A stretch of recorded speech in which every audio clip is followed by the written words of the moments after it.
Hi friends, welcome to Indian Recipes Tamil. நம்ம இன்னைக்கு ரொம்ப டேஸ்டியான மில்க் மைசூர் பாக் எப்படி செய்கிறதுன்னு பார்க்க போகிறோம். பொதுவாக நம்ம கடலை மாவு வச்சு நார்மலான மைசூர் பாக் பண்ணுவோம்.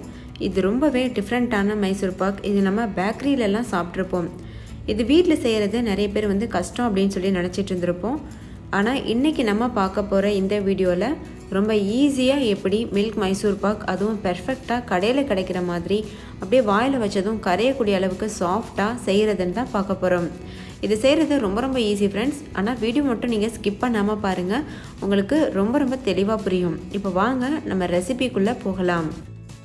வீடியோக்குள்ளே போகிறதுக்கு முன்னாடி உங்கள் எல்லாருக்கிட்டையும் ஒரு அன்பான ரெக்வஸ்ட் இருக்குது. நம்ம சேனல் இந்தியன் ரெசிபிஸ் தமிழை ஃபஸ்ட் டைம் பார்க்குற நண்பர்கள் இந்த வீடியோவுக்கு கீழே இருக்க ரெட் கலர் சப்ஸ்கிரைப் பட்டனை கிளிக் பண்ணி சப்ஸ்கிரைப் பண்ணுங்கள். பக்கத்தில் இருக்க பெல் சிம்லையும் கிளிக் பண்ணுங்கள். அப்போ நான் தினம் அப்லோட் பண்ணுற புது வீடியோஸ் உங்கள் மொபைலுக்கு சேரும். இப்போ வாங்க இந்த ரெசிபி எப்படி செய்கிறதுன்னு பார்க்கலாம்.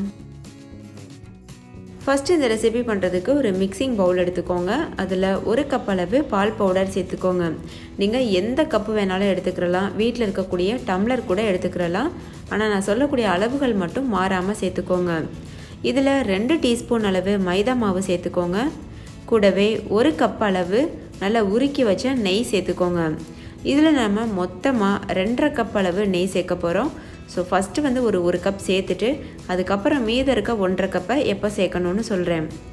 இப்போ நம்ம இதில் 1 கப் சேர்த்துருக்கோம். சேர்த்துட்டு கொஞ்சம் கூட கட்டிகள் இல்லாமல் நல்லா மிக்ஸ் பண்ணிக்கோங்க.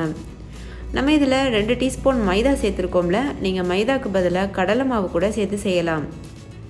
இப்போது இதை கைவிடாமல் நல்லா மிக்ஸ் பண்ணிங்கன்னா ஈஸியாக கரைஞ்சிரும். இந்த நெய் ரொம்ப சூடாக இருக்கக்கூடாது. நல்லா மெல்ட் பண்ணிவிட்டு கொஞ்சம் நேரம் நல்லா ஆற வச்சுருங்க. ரூம் டெம்பரேச்சருக்கு வந்ததுக்கப்புறம் யூஸ் பண்ணுங்கள். இப்போ பாருங்கள் ஃப்ரெண்ட்ஸ், கொஞ்சம் கூட கட்டிகள் இல்லாமல் நல்லா கரைச்சாச்சு. இப்போ இது ஒரு ஓரமாக இருக்கட்டும். இன்னொரு பக்கம் வேறு ஒரு பாத்திரத்தில் 1.5 கப் அளவு நெய்யை நல்லா சூடு பண்ணி மெல்ட் பண்ணி வச்சுக்கோங்க.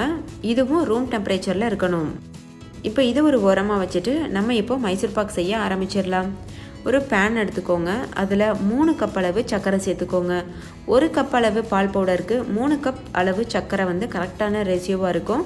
நீங்கள் எந்த கப்பில் பால் பவுடர் எடுத்தீங்களோ அதே கப்பில் மற்ற எல்லா இன்க்ரீடியண்ட்டும் அளந்துக்கிறணும்.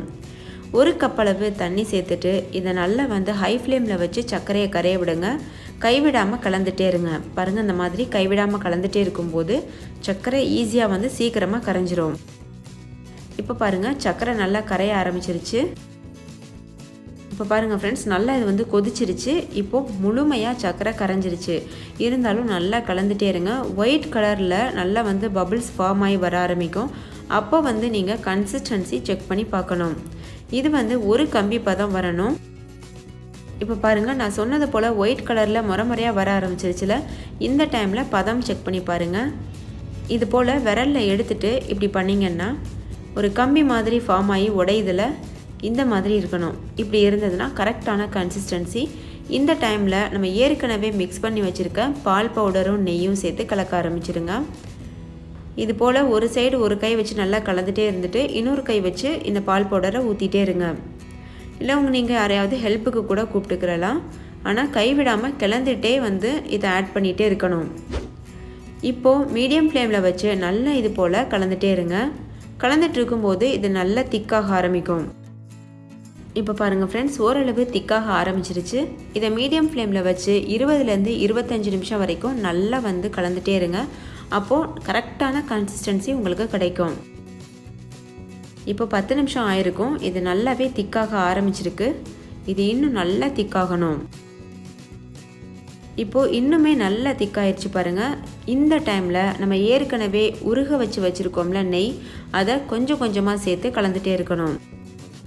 இது போல் பெரிய கரண்டியில் ஒரு குழிக்கரண்டி இருக்குல்ல, அந்த மாதிரி குழிக்கரண்டியில் எடுத்துகிட்டு ஒவ்வொரு கரண்டியாக சேர்த்துட்டு நல்லா இது போல் கலந்துகிட்டே இருக்கணும். கொஞ்சமாக சேர்த்து கலந்துகிட்டே இருங்க. ஃபஸ்ட்டு ஒரு கரண்டி சேருங்க. அப்புறம் அந்த நெய்யை நல்லா அந்த பால் பவுடர் உறிஞ்சிக்கிறோம். அதுக்கப்புறம் மறுபடிக்கும் ஒரு கரண்டி சேருங்க. இது போல் சேர்த்துட்டே இருக்கணும்.